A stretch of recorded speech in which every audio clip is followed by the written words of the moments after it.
She said, look, it's too easy to go from a 999 plan to a 10-10-10 plan or 11-11-11 plan, and that incrementally increasing that flat tax over time is just way too tempting for Congress. So there's really not that much appetite for it. It sounds good. You're going to hear a lot about it from the GOP nominees or the GOP potential nominees, only because it sounds good. And it sounds very good to the electorate. The reality of it is, no, I do not see it passing. What we do see in the discussions around tax reform, when you really get down to the basement of the Congress building and talk with the staffers and the discussions that are going back and forth across the party lines, is a flatter tax.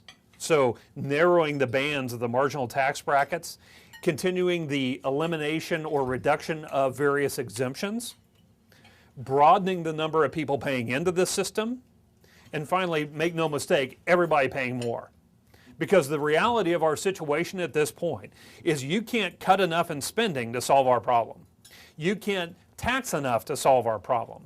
It's going to take pain from both sides to actually get under control that debt trajectory that we find ourselves on right now. So, long answer, but I apologize. Yes. Any other question? Yes. I've heard that these are not really tax cuts, but just slowing down spending. Yes. Is that the truth? The question is, I've heard these really aren't tax cuts, they're just slowing the growth of spending. Now you're moving into Washington talk, and you're absolutely right, it is. We are simply slowing the growth of spending down the road. And there was a plan put forward earlier, the penny plan. Did you hear about that one? Where we freeze spending at today's levels and then deduct 1% a year for 6 years, and lo and behold, we're balanced after 10 years. Well, the reason why is because that ignores any of this already scheduled budget growth over the next 10 years. This is Washington speak. Yes, we are talking about slowing the growth of already agreed upon spending, and that's where these quote-unquote cuts are coming from. And I think that's where the American population gets so frustrated, because it's not the way we work. It's not the way our lives work in our personal finances, but it is the way Washington works.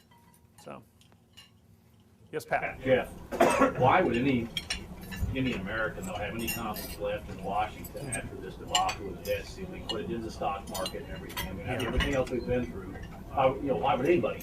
Why would anybody have faith in the U.S. system? Well, I still think it's the best one out there. So I think we have that going for us. But I think in addition to that, I think that's a real concern. And I think that's where you've seen President Obama shift tactics now. President Obama had governed in his first 2.5 years as president as what I would call a parachute president. And what I mean by that is he was more than happy to let the Republicans and Democrats clash over these situations and then parachute in at the last minute and broker a deal that neither party was really happy with, but bottom line, get it done, get something done. And the reason that's a fantastic way to govern is because it really speaks to the independent voter. And let's remember, independent voters are generally the group of voters that end up deciding those elections. So it was a great way to govern in the first few years of his presidency. But right now we've seen this shift, and the jobs bill and this tax statement was earmarking or marking that point in time where we've seen the shift to campaign President Obama, where he's drawing a much harder line between the GOP position and what his is, or his position, saying that, hey, look, this is what I want to have done, I want my plan passed, and so forth. That's that moment in time where now we're moving into this campaign phase. And the reason why is that his biggest concern is making sure that his base shows up next November, that they're motivated and show up. Any Democrat that shows up will vote for President Obama. He knows that. But he wants to make sure that he has a lot of them showing up. And that's what he's concerned about right now. Now, once the GOP names their nominee, then you'll see both of them come back to the center, and you'll see more traditional campaign strategy at that.